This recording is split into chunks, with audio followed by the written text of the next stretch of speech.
Добрый вечер. На ТНВ Новости в студии Альбина Асылгараева. И вот о чем расскажем прямо сейчас. Районом слова. Не зря мы сегодня на съезде эту тему озвучили. В Казани прошел традиционный съезд муниципальных образований. Какие вызовы стоят перед ними сегодня, расскажет Рамиль Шайдуллин. Перебои с электричеством и проблема подключения газа. Неудобно очень. Хочется уже, чтобы стабильно все было. Когда инфраструктура новых Салмачей поспеет за темпами строительства, узнавала Анна Городнова. Не хватает воздуха. В основном будем около займись. Как экологи борются с замором зимующей рыбы, увидела Юлия Муратова. Строительным отрядом Татарстана 55 лет. На целину, когда мы выезжаем, если у нас такая традиция, допустим, закапывать или он изменит. С лучшими трудящимися студентами республики пообщался Сергей Хайдаров.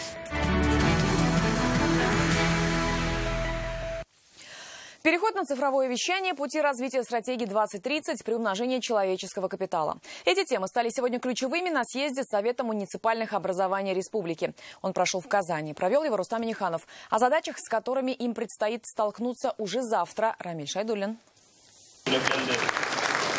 Редкие кадры на съезде глав районов и поселений не протолкнутся. Полный зал, трансформер и балконы. Здесь руководство Татарстана, министры и духовенство. На повестке будущее республики, в котором люди должны жить дольше, а города становиться больше. Мы формируем 3 агломерации. Это Казанская, Камская и Альметьевская. На самом деле это не просто декларация, это на самом деле это точки роста нашей республики. Это прописано в стратегии 2030. По ней агломерации республики вырастут за счет экономики, количества рабочих мест за счет технологий, особых экономических зон и территорий опережающего развития. Село здесь тоже займет не последнее место, но начинать нужно уже сегодня. Проблемы, я думаю, все-таки у всех аналогичные и приемлемые. Это вопрос демографии. Все-таки в селах население сейчас у нас стареет. Работающих стало меньше, молодежь стремится в города, поэтому сельские главы выступают за открытие новых современных ферм, чтобы специалисты оставались дома. Это обязательно, конечно, чтобы новейшая техника работала на полях. И, естественно, условия труда на фермах тоже были на высоком уровне. Нехватка кадров пугает не только в деревне. Так, в Челнах, по прогнозам, к 2030 году предприятия грозят опустить больше, чем на 20 тысяч рабочих мест, если не начать сотрудничать. Есть такая ассоциация инновационных регионов Российской Федерации, которую возглавляет наш уважаемый президент Рустам Нургалевич Минниханов. Я думаю, что по аналогии в составе Республики Татарстан, имея Камскую агломерацию, имея межмуниципальные связи, мы эти вопросы тоже можем решать. Один из ключевых моментов – переход на цифровое эфирное вещание. С лета следующего года в Татарстане перестанет показывать аналоги. Глав уже сегодня попросили начать учить переводить телевизоры на новый формат. Самостоятельный переход может занять годы, поэтому вопрос поручено прорабатывать сразу Минсвязи. Ты как представляешь, Роман? Уран бойынша нәрсе бар? Телефон белән үлчәп йөрим ул. Ничек үлчәргә тиеш? Сигнал бармы, юкмы? Ну давай, глупостями не занимайтесь, это ваша работа. Организуйте по республике как следует эту работу. Одними лозунгами здесь ничего не сделаешь. В следующем же году, по словам президента, в республике стартует новая программа строительства и капремонта летних лагерей. В планах направить на это до 7 миллиардов. Рамиль Шайдуллин, Марат Зайдуллин, ТНВ, Казань. В Новый год на новых машинах сегодня Рустам Минниханов вручил главам районов республики ключи от автомобилей. Автопарк пополнили 150 машин. Это микроавтобусы для школ и легковые автомобили для победителей конкурса сельских поселений. А новые школьные автобусы заменят устаревшую технику и с их помощью организуют новые маршруты для детей из отдаленных деревень. Обновленные машины оснащены системой ГЛОНАСС и есть возможность экстренного реагирования при авариях. Муниципалитеты, особенно первичное звено поселения, это вот фундамент любой, не только региона, это фундамент страны. И на вас мы опираемся. И, конечно же, вот эти школьные автобусы, которые перевозят наших детей. И это тоже очень важная работа, чтобы независимо, где бы ребенок ни жил, он должен получить хорошее и качественное образование. 609 тысяч рублей – таков средний размер взятки в России по данным Генпрокуратуры. Цифру сегодня озвучил официальный представитель ведомства Александр Куриной. Общая сумма взяток – 1,8 миллиарда рублей. В этом году выявили более 10 тысяч фактов взяточничества. Это на 3% больше, чем в прошлом году. Жители Новых Салмычей с опаской ждут морозов. В поселке частые перебои с электричеством. Газ пока не подвели, все греют дома электроприборами. А это огромные счета и перегрузки в сетях. Будет ли теплая зима в их домах? Анна Городнова. Трубы вырвало, пришлось заменить всю вот эту систему. Из-за скачков напряжения котел едва не взорвался, рассказывает Булат Хакимов. С наступлением морозов топить дом приходится электроприборами. Газа в поселке нет. Счет за отопление 12 тысяч рублей в месяц. Бывает на 7 часов иногда отключают, бывает на 5, на 3 часа отключается электричество. Дом остужается даже до 15-16 градусов. Итак, с ноября жители Новых Салмычей вызывают аварийные бригады, но проблема вновь повторяется. Практически все семьи с маленькими детьми. Если успел чайник вскипятить, то значит, дети голодные не будут. Ладно, вот младший на грудном, а вот старший там пюрешками каким-то приходится спасаться. Новые Салмычи буквально за 2 года выросли в большой поселок. Сейчас здесь построено около 500 домов, а запланирован поселок почти на 1000 участков. За такими темпами строительства инфраструктура пока не поспевает. В сетевой компании пояснили, сети электроснабжения отключаются из-за сильного перегруза. Спроектировали их 2 года назад. При проектировании сети учитывались планы застройщика поселка реализовать газоснабжение в 2016 году. Однако по состоянию на этот день планируемое газоснабжение не реализовано, и жители вынуждены использовать электрическое отопление, что ведет к вынужденному превышению расчетной мощности потребления электроэнергии в зимнее время. Несмотря на близость к Казани, всего 10 минут езды до Приволжского района, Новые Салмычи относятся к Пестрячинскому району. Местные власти ссылаются на инвестора. Территория Новые Салмычи, она принадлежит частному инвестору. И решение вопроса по газу и по электричеству лежат непосредственно на собственнике. В управляющей компании инвестора, это Невада РТ, нам сообщили, врезка газа в поселок уже сделана. У жильцов будут прямые договоры с Приволжским газом. Там же пояснили детали задержки. Подать топливо они готовы. Осталось подвести трубы до домов. Подрядная организация согласовывает документы с Ростехнадзором. Жители надеются, голубой огонек по телевизору они будут смотреть в теплых домах. Пока газ в пути, сетевики тянут вторую линию электропередачи на 10 киловатт, и поэтому временно отключают свет. Анна Городнова, Ильшат Мухаметов, Марат Зайдуллин, ТНВ, Пестрячинский район, Казань. Тем временем уже сегодня столбик термометра опустился до минус 18 градусов. Синоптики ожидают значительное похолодание в течение этой недели по всей республике. Европейская часть страны находится во власти мощного антициклона, часть которого затронет и наш регион. Об этом сообщает Гидрометцентр. В среду уже минус 24, холодно будет и в четверг. Перезимовать и выжить сегодня на Волгу вышли экологи и сотрудники МЧС. На водоеме поселка Займище они прорубили десятки лунок, чтобы рыба могла дышать. Юлия Муратова тоже протянула ветку помощи. Толщина льда составляет 26 сантиметров. Палки в руки, а точнее линейку. Здесь нужен точный замер. От толщины льда зависит жизнь рыбы. Под ледяным панцирем их тысячи. Гибнут медленно и незаметно. Сколько рыб погибло, покажет весна. Данная акция проводится с целью обогащения воду кислородом, чтобы обогатить, чтобы растительность, рыбы, чтобы замор рыбы не был. Пока лед тонкий, помогает пешня, а вот толстый можно пробить только буром. Главное, лунки сделать на определенном расстоянии друг от друга. Толщина льда здесь 30 сантиметров. Но чтобы сделать лунку обычным ледорубом, не обязательно быть специалистом. Единственное, чтобы лунка не замерзла и кислород продолжал поступать, используют солому или камыш. Мороз, снег и лед. Они буквально блокируют доступ кислорода рыбе. А еще внутри кислород забирают растения. Так было прошлой зимой. К весне экологи обнаружили на берегу поселка Щурячий десятки килограммов мертвой рыбы. Это щуки, судаки и даже ондатры. Тут, получается, у нас местность такая заниженная, вот поэтому в основном бурим около Займища. Но если обращения будут в других местах, и туда будем выезжать. Лунки готовы, рыбы вздохнули. До первого бурана им ничего не страшно. Юлия Муратова, Ринат Сафин, ТНВ, Зеленодольский район. В 11 ночи они прилетят в Казань. Сегодня в городе ждут вторую группу туристов из Китая. В эти минуты лайнер с отдыхающими уже прибыл в московский аэропорт Внуково. В столицу республики должны доставить 174 татарстанца. Самолет из Китая летит только до Москвы, поэтому по поручению Рустама Минниханова для отправки жителей в Казань организован специальный рейс. Активнее использовать соцсети и настраивать диалог на деловой лад. Такие задачи сегодня поставили на заседании Совета по делам соотечественников при президенте республики. Около 1000 выходцев из СССР в ближайшее время могут переехать на постоянное жительство в Татарстан.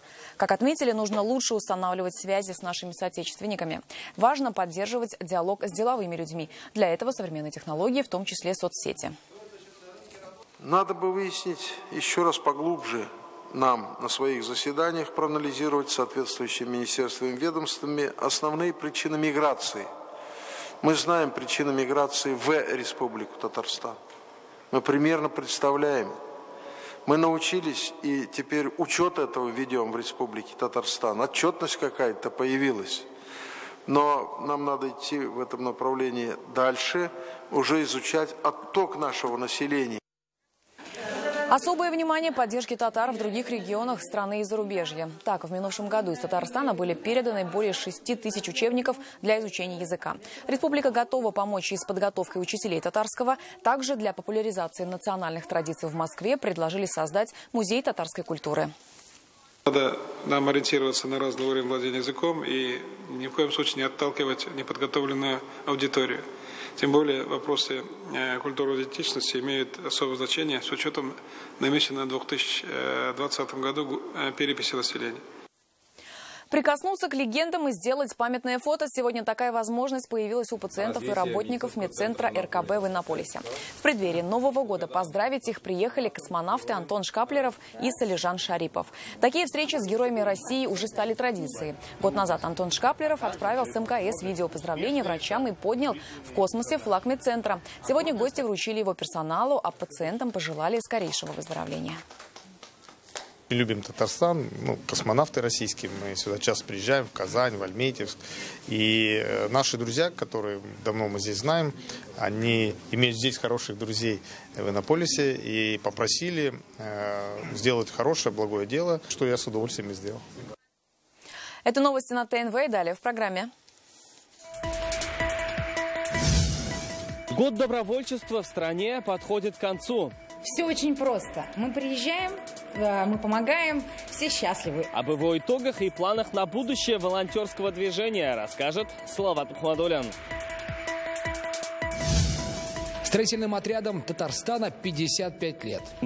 Когда мы выезжаем, если у нас такая традиция, допустим, закапывать зеленую змею. С лучшими трудящимися студентами республики пообщался Сергей Хайдаров.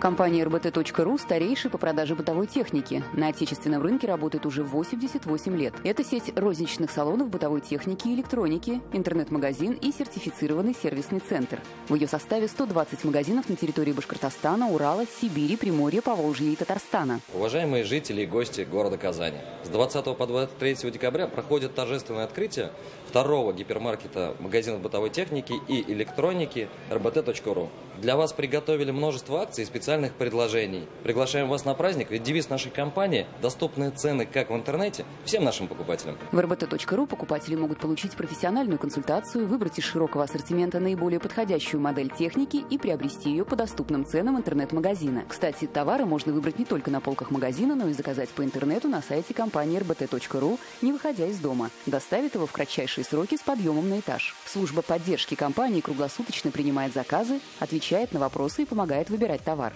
Гипермаркет бытовой техники и электроники РБТ.ру работает ежедневно с 10 утра до 10 вечера.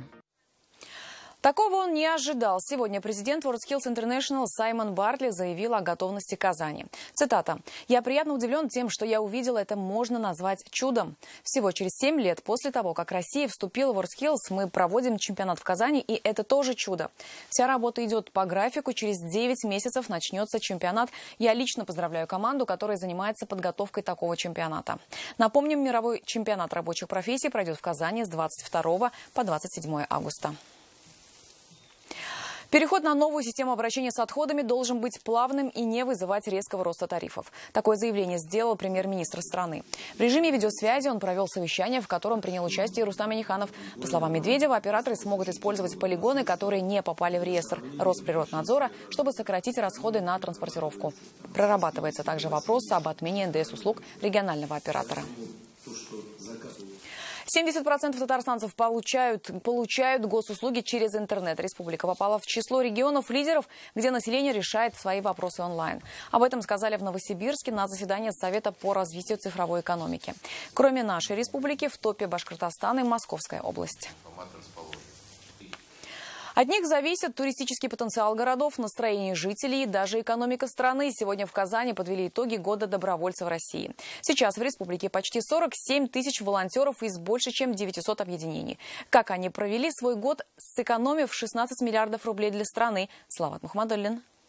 Все очень просто. Мы приезжаем, мы помогаем, все счастливы. Это секрет успеха Гульфиимы Тугулиной. Она автор нового проекта «Я добротворец». Организует концерты в детских приютах, домах престарелых, в хосписе. Зовет друзей, приглашает коллективы и артистов. В итоге их зрителями стали уже больше 800 человек за год. Нам это ничего не стоит, просто приехать на 40 минут выступать. Нас узнавать начали, потому что до этого мы были такими же событийщиками, такими же социальщиками. А сейчас я активно пропагандирую именно волонтерство про-боно, именно профессиональное волонтерство. Именно в год добровольцев в стране волонтеры начали активно делиться на направления. Кто-то помогает в медицине, другие занимаются социальной помощью и работают с пенсионерами, третьих интересует спорт. Великие имена России, волонтеры Победа и Красная Гвоздика, гостеприимная Казань. 189 проектов, которые представить без них невозможно. В Республике Татарстан действует свыше 900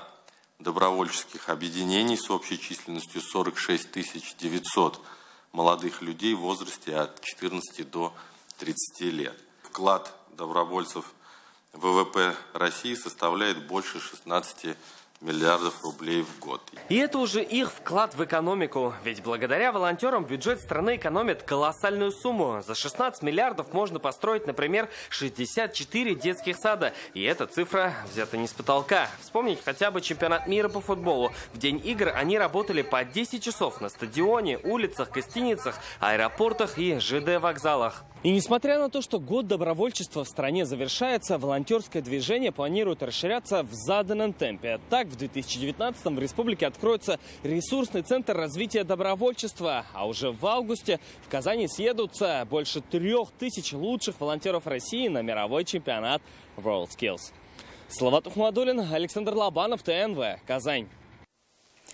Все великие дела начинаются с мечты. В Альметьевске идет благотворительный театральный фестиваль «Снежность». В город его привезли при поддержке акционеров группы ЧТПЗ Андрея Комарова, Александра Федорова и завода «Алнас». Каждый образованный человек обязан учиться. Вот в жизни все пригодится. Фестиваль «Снежность» открыла «Алиса в стране чудес», сочетающая живую музыку и 3D-графику. Спектакли фестиваля всегда яркие и интерактивные.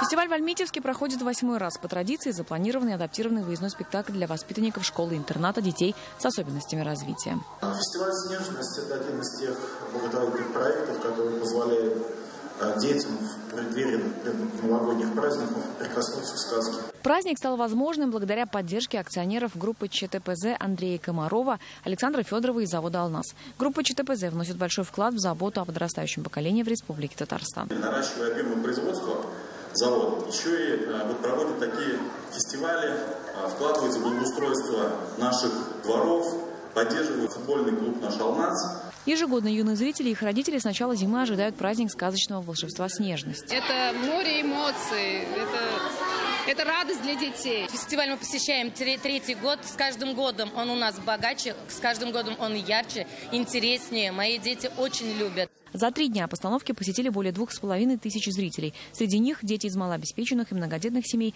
воспитанники детских домов и школ-интернатов. Альбина Слугараева, Фируза Хамидуллина, ТНВ, Альметьевск.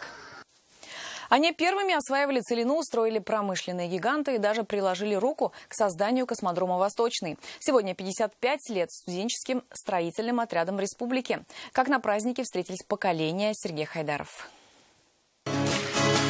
Наденем же снова мы куртки зеленые, вдохнем аромат целины. Они первыми осваивали целину и поднимали крупные заводы по всей стране. Сегодня здесь сразу несколько поколений студенческих отрядов республики. Молодежь рассказывает, чем живет сейчас, а ветераны, словно звезды, раздают автографы. Автографы часто ставите? К сожалению, не очень. Альберт Галямов в студотряде со дня основания. Попал туда, будучи студентом медицинского. Создал первую медслужбу в истории движения. Это ФАПы, участковые больницы, районные больницы. Средний медицинский персонал требовался. Он покупает целинку, и он должен ее бережно хранить. Он вешает на нее значки. По целинке встречают. Эту форму студотряда запрещено передавать кому-то. Даже примерка не приветствуется. Есть у нас такая традиция, допустим, закапывать зеленого змея. То есть у нас имеется определенный запрет на распитие алкогольных веществ. Лучше всего о 55-летней истории строительных отрядов рассказывает выставка, которая сегодня открылась в Национальном музее. Здесь форма участников строительных отрядов, лозунги, их награды и даже первое оборудование для работы. Также есть огромное количество фотографий, на которых вся история в деталях. Вот, к примеру, они строят Нижнекамск-Нефтехим в 60-е, 70-е, а вот уже в 77-м занимаются возведением завода КАМАЗ. Увидеть эти фотографии может абсолютно любой желающий. Выставка продлится еще 2 месяца. Это уже Казанская ратуша. Здесь награждают представителей трудовой молодежи. Отряд Салавата Загидуллина стал лучшим в республике. Они работали проводниками в поездах. Говорит, случалось всякое. Плохо себя ведут, так сказать, пассажиры, а ты пытаешься с ними справиться. И хорошие, когда тебя там бабушка кормит всякими батончиками, блинчиками, курочкой. Каждый год больше 10 тысяч татарстанских студентов на стройках республики, в долинах Крыма, полях Краснодарского края, на Камчатке и в Якутии. По всей Российской Федерации есть наши студенческие отряды Республики Татарстан. Республики, которая занимает передовые позиции именно благодаря таким людям, как вы. С песней по жизни они помогают строить и жить. Впереди новая пятилетка. Сергей Хайдаров, Алмаз Зиединов, ТНВ Казань. А далее в эфире программа «Вызов-112». А сейчас спорт и прогноз погоды. Я же не прощаюсь. Увидимся в 21:30.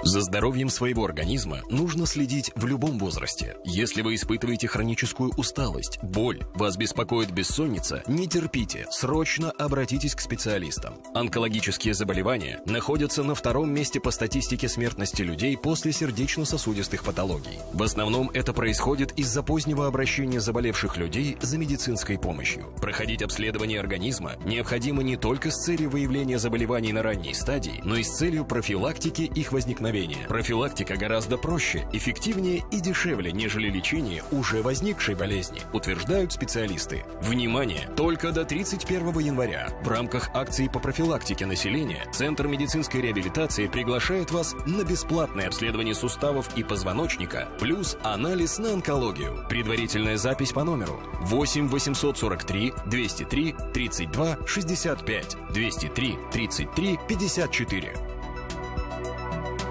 Новогоднее предложение от «Канавто». Ваша новая «Лада» в декабре от 369 900 рублей с выгодой до 155 тысяч рублей, либо в кредит от 75 рублей в день. «Канавто». Сибирский тракт, 48. Ресторан «Дом татарской кулинарии» рад поздравить вас с новогодними праздниками и представить обновленное меню. Ждем вас ежедневно на Баумана 31/12. Автоцентр марка Nissan к этой распродаже год готовился. Успей взять свой Nissan с выгодой до 350 тысяч рублей. Звони 4 пятерки 3 единицы. Только с 9 по 31 января зимняя акция. Цена на путевку всего 1300 рублей в сутки с лечением. Санаторий «Ливадия», Казань. Республиканский конкурс красоты «Мисс Татарстан 2019». Кастинг 23 декабря в торговом центре «Мега». Приглашаются девушки от 14 до 23 лет. Телефон дирекции 29 555 49. В декабре Datsun от 389 тысяч рублей. Зимняя резина в подарок. Да, честный. Да, новогодний. Да, Datsun. Марка на Чуйкова. Звони 4 пятерки 3 семерки. Любая техника вам под силу. Распродажа года в Эльдорадо. Эльдо Сейл. огромные скидки. СВЧ Медея с книгой рецептов за 3499. Эльдорадо. Людям выгодно.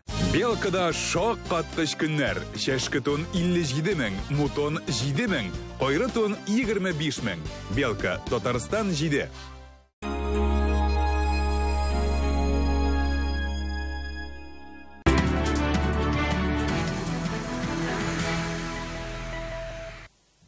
Добрый вечер. Время новостей «Спорт» на ТНВ, в студии Алмаз Гафиятов.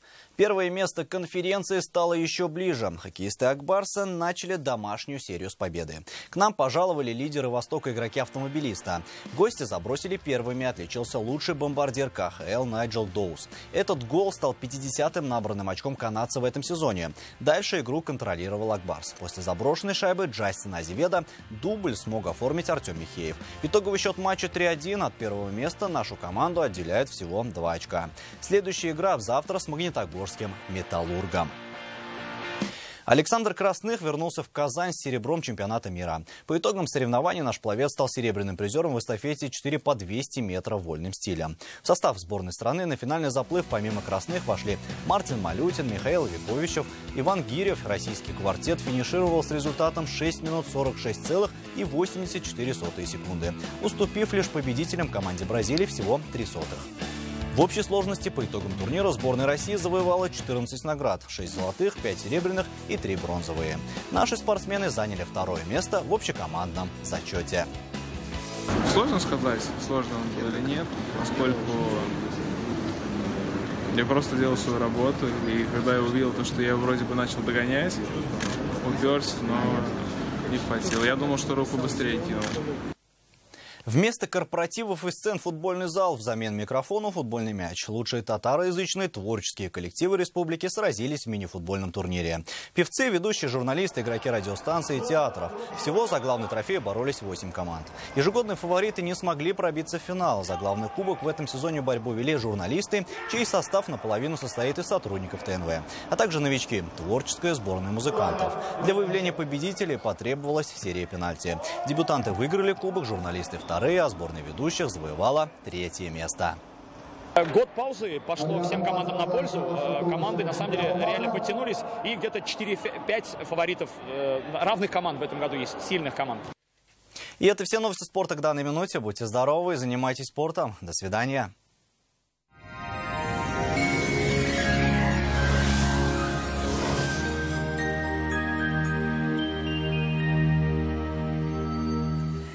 Здравствуйте! О погоде через минуту. В Новый год с новым шкаф-купе. Успейте заказать шкаф-купе вашей мечты в Данил Мастер с новогодней скидкой 20%. Приходите, Казань, Восстание 23, звоните 2-167-166. Тантана. Казанның өр-яңа мәҗлесханәләре, тәмле хәләл ризыклар, миллионлар, никахлар уздырыр өчен уңайлы урын. Тантана – новый банкетный ресторан в Казани. Банкетный ресторан «Тантана» – идеальное место для проведения национальных торжеств, никаха и юбилеев. Казань, Декабристов 8, телефон 297 11 11. В предстоящие сутки станет заметно холоднее. Не исключен небольшой снег. По данным сервиса Яндекс.Погода, на юго-востоке республики похолодает днем до -13. Снежно. На северо-востоке Татарстана температуры также опустятся, но будет не ниже -12. На севере Татарстана 11-12 градусов ниже 0, ожидается снег. На северо-западе республики будет довольно прохладно, -14. На юго-востоке Татарстана весь день будет идти снег, 12-13 градусов ниже 0. В центре Татарстана, как и по всей республике, снежно и холодно, -12, -14. Спонсор показа – клиника Фармте. Лечение аденомы и простатита по европейским стандартам, без боли операции на израильском аппарате Термекс. Телефон 292 66 77. Клиника Фармте. Радиоволновое лечение аденомы и простатита на израильском аппарате Термекс. Без боли, без операции. 292 66 77. Новый год – время, когда сбываются самые заветные мечты. Только в декабре потребительский кооператив «Семейная копилка» дарит пайщикам сертификаты на отдых в санатории. Программа «Тариф новогодний». 18% годовых сроком на 12 месяцев. Подробности по телефону 843 239 17 36. Улица Чистопольская, 55. Спонсор программы – потребительский кооператив «Семейная копилка». Время идет, доход растет. Вас ждут по адресу Казань, Чистопольская, дом 55. Телефон 239 17 36. В Казани ожидаются осадки в виде снега 10-12 градусов ниже 0. Ветер северный 1 метр в секунду. Атмосферное давление 771 миллиметр ртутного столба. Влажность воздуха 88%. На дорогах местами гололедица. В магнитном поле Земли спокойно. С болями в спине и суставах медицинский центр «Доктор Ост» поможет справиться без операций и протезов. Современные технологии, запатентованные методы и профессионалы своего дела. Вернуться к полноценной жизни просто. Артрит, артроз, грыжа, операция. Стоп! Никаких крайних мер. При любых заболеваниях позвоночника или суставов сразу же обращайтесь к специалистам клиники «Доктор Ост». Здесь лечат самые сложные заболевания опорно-двигательного аппарата без боли и операций. За ваше здоровье отвечает команда высококлассных врачей, новейшее оборудование и комплексный подход в лечении. Приходите к нам. Убедитесь, что вернуться к полноценной жизни – это просто.